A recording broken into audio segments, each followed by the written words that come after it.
everybody, it's Noreen back again with Easter dinner. And right now we're going to make what my mom calls pineapple bake. Now this is a side dish, or it's a dessert, or it's a breakfast, or a fabulous accompaniment on a brunch buffet. You decide. We always had this with Easter dinner growing up.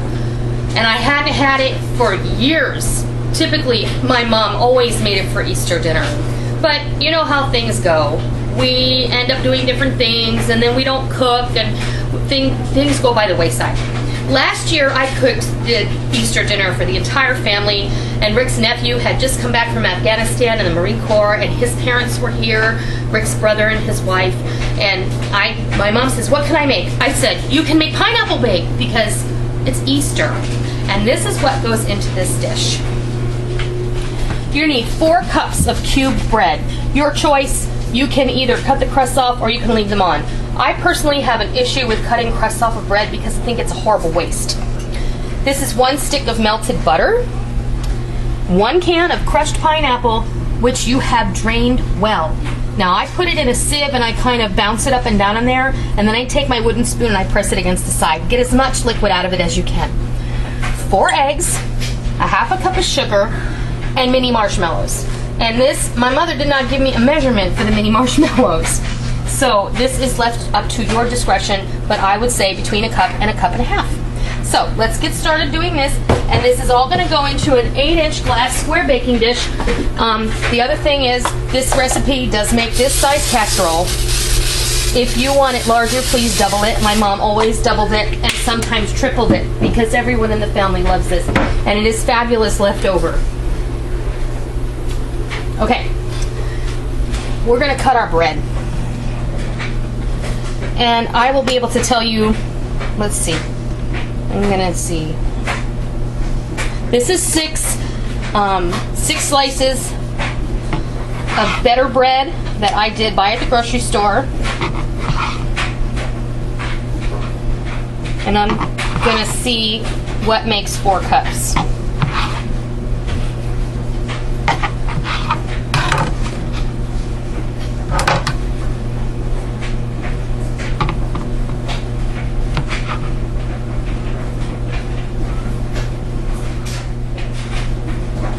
When you're cutting bread, you always want to use a serrated knife, because if you try and do this with a knife that's not serrated and not sharp, then you're probably going to run into some problems. And I'm making a giant mess, so just disregard that, really. Okay, I need a cup measure. That's 1 cup. And, let me grab a paper plate.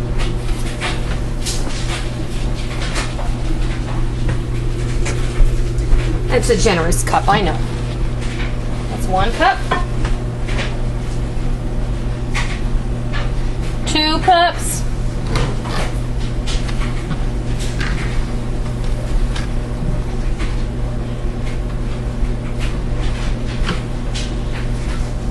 3 cups.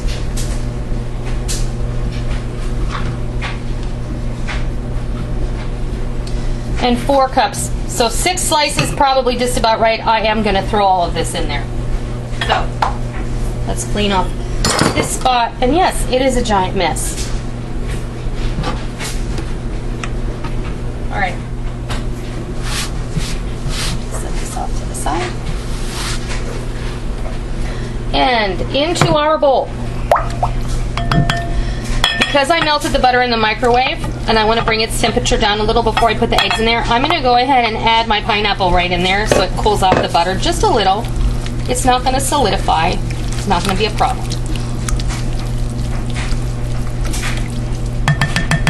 And that was a whole stick of butter. Then we're going to go with our eggs. Remember, do not throw your eggshells away or your coffee grounds. You can compost both of those things. They make a fabulous topsoil amendment for your plants and your vegetables. I keep a Ziploc bag on my counter, and I'll show you. In the morning when we make coffee, I know this is a side thing, but I put my used coffee grounds in a Ziploc bag. And then I'll just, if you crush those eggshells right up in there, and then I'll show you what I do. I put them in the bag, mix them in with those coffee grounds, and kind of manhandle them a little. Eventually they'll break down, but the best part is this is free fertilizer.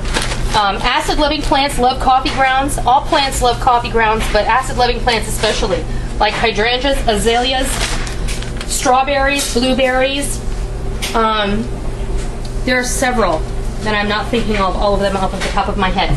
Anyway, there's just a little side note for you. Don't throw that stuff away. It has another purpose. You can also throw it in your compost bin.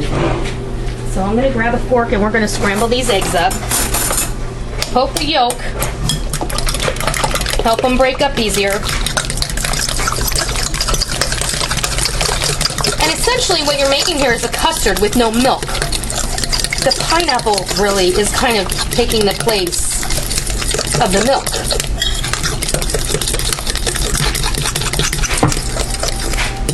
Get that going in there real good. We're going to add our bread in there.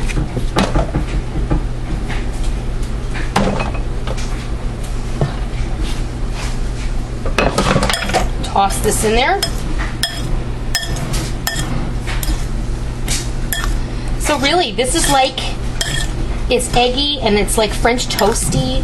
And when you get the marshmallows in here, they create little pockets of deliciousness.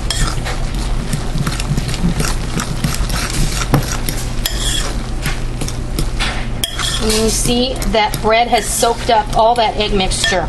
Now, oh, and we forgot our half a cup of sugar goes in here as well. No problem. Give it a good mix.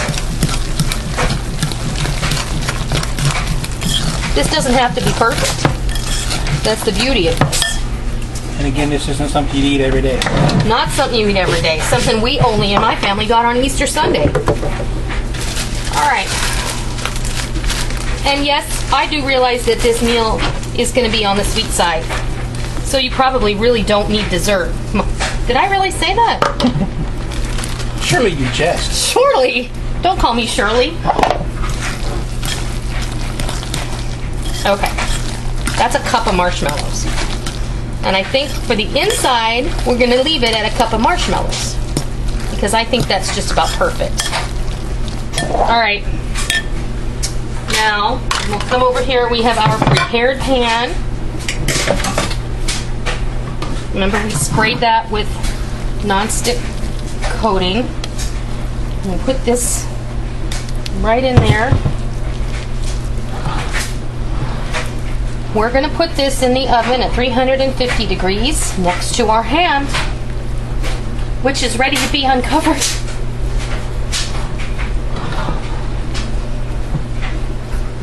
For 40 minutes. It was funny because I called my mom to get the recipe. She said, I have two recipes. One says to bake it for 35 minutes. The other says to bake it for 45 minutes. So we split the difference and decided we would call it 40 minutes. Okay. I'm going to put this in the oven right next to my ham. So I'm going to pull my ham in here. Turn it on its side. And put my pineapple bake right next to it. And then I'll be back and we'll show you what this looks like when it comes out of the oven. So I'll see you in a little while. It's starting to smell like Thanksgiving. I mean, Easter. Still smells like Easter, not Thanksgiving. Okay, see our pineapple bake.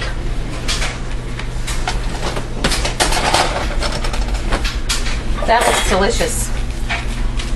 And what my mom used to do is cut it in pieces.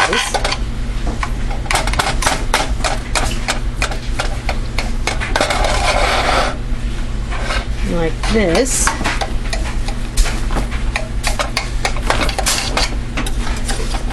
Cut around the edge.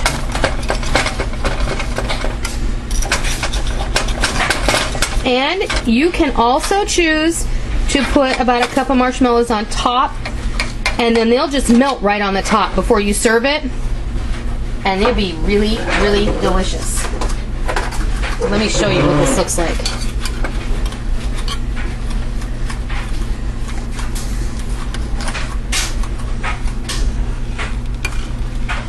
It's just wonderful. That's bready and eggy and French toasty and pineapple-y, and you are gonna love it. So, there you have it, pineapple bake. I hope you give this a try as one of your Easter side dishes, and I hope you enjoy it. And until next time, happy Easter!